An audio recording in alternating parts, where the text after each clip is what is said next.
"We didn't order for you," my father said, sliding a dry piece of bread across the table toward me, while my brother laughed with a mouthful of food. That sentence still rings in my ears years later, because it wasn't just about dinner. It was about my place in that family. It was about being invisible, disposable, and expected to smile while being humiliated. I was 19 years old, sitting in a crowded restaurant surrounded by relatives, and that was the moment I realized something inside me finally snapped. So tell me honestly, before you hear everything else, would I have been wrong to walk away from my family after that night? Everyone always assumes family cruelty is loud, explosive, obvious. For me, it was quiet, routine, and wrapped in excuses. I was the middle child, the daughter who came after the golden sun and before the unexpected. Blessing younger sibling. From the time I could remember, my brother could do no wrong. He was praised for breathing correctly. If he got a B, it was because the teacher didn't understand him. If I got an A, it was because girls are good at memorizing. My father never hit me, never screamed obscenities, never did anything dramatic enough for outsiders to notice. Instead, he perfected the art of erasing me. Conversations stopped when I spoke. Plans were made without telling me. Needs I expressed were treated like inconveniences.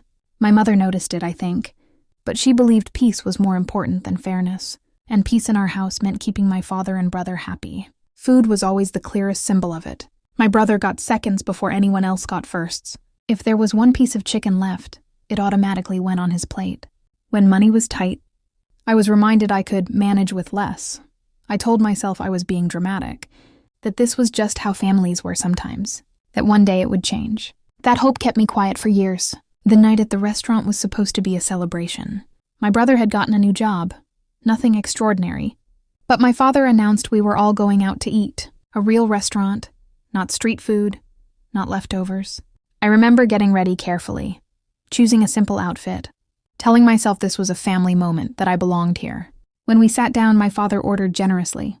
Appetizers, drinks, main courses. For my brother, he ordered a massive platter, expensive, overflowing.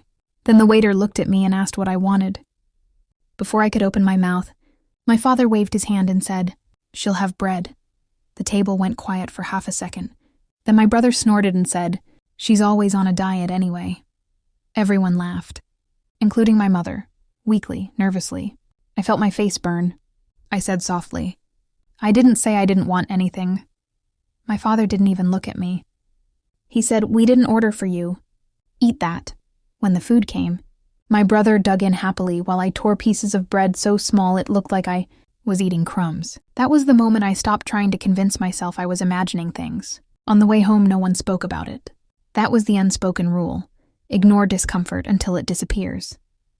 But something in me refused to disappear this time. Over the next few weeks, I started noticing everything more clearly. How my father handed my brother money without question, but asked me what I needed it for. How my brother could insult me openly and be called joking, while I was labeled sensitive for reacting. How my mother would whisper apologies to me later, instead of standing up for me in the moment. I was also struggling financially. I was in college, working part-time, trying to save. I asked my father once if he could help with a textbook I needed. He sighed heavily and said we couldn't afford it. That same evening, my brother came home with a new phone. I didn't even cry anymore. I just felt tired, deeply, bone-deep tired. The breaking point didn't come with shouting. It came quietly, like a door closing. One afternoon, I overheard my father telling a relative that I was ungrateful and that girls like me always thought they deserved more than they earned. Something clicked. I realized I had been begging for basic dignity from people who enjoyed denying it. So I made a plan. I stopped arguing. I stopped asking. I saved every cent. I applied for extra shifts. I spent more time at the library than at home. My family noticed, but instead of concern, they seemed relieved. My absence made their routine smoother. About 6 months later, my brother got into trouble at work. He needed money urgently. Suddenly, my father was stressed. Suddenly, my mother was anxious. And suddenly, they remembered I existed. My father called me into the living room and said, "You have savings, right?" Family helps family. I looked at him and thought of that bread, sliding across the table. I thought of all the times I had swallowed humiliation to keep the peace. This is where I want you to pause. This is the moment everything could have gone in different directions. I had the money. I could have helped. I could have proven I was the bigger person. Or I could finally choose myself. Before I tell you what I did, comment what you would have done in my place. Would you have helped them anyway? Or would you have drawn the line right there? I told my father calmly, I don't have extra money. He stared at me like I had slapped him. My brother scoffed and said, wow, selfish much? For the first time in my life, I didn't flinch. I said, I learned to manage with less. My father's face darkened. He accused me of betrayal, of being heartless, of forgetting my place. And that word place hit me harder than anything else, because I finally understood what my place had been all along. That night, I packed a bag. My mother cried quietly, asking me to wait, to think, to not do anything drastic. I hugged her and said, I have been thinking for years. I walked out with shaking hands and a strange sense of peace. The months that followed were hard. I slept on a friend's couch. I worked nonstop. There were nights I ate instant noodles and thought about that restaurant, about how hunger had felt less painful than humiliation. Slowly, things improved. I found a small place. I started excelling in my studies. I laughed more. I slept better. My family tried to pull me back, not with apologies, but with guilt.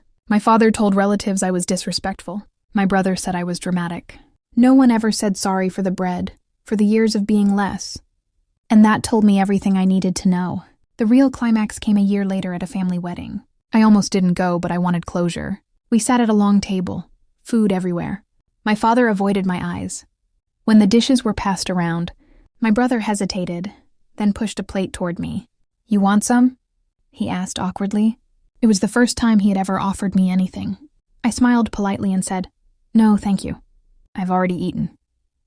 And in that moment, I wasn't hungry at all. After that, contact slowly faded. Not with a big fight, but with silence. And that silence felt kinder than anything I had known before. Looking back now, I don't think that night at the restaurant was the worst thing they did to me. It was the clearest. It showed me the truth without disguises. I didn't lose a family that day. I lost the illusion that I ever had one that treated me equally. If there's one thing I learned, it's that love doesn't ask you to shrink. It doesn't hand you crumbs while someone else feasts and call it fairness. Walking away was the hardest thing I've ever done, but it was also the kindest thing I've ever done for myself. So that's my story. Like this video if you think I was right to choose myself. Subscribe if you want to hear more stories like this, because trust me, there are plenty. And share your final thoughts in the comments, because I read every single one. I'll see you all in the next story.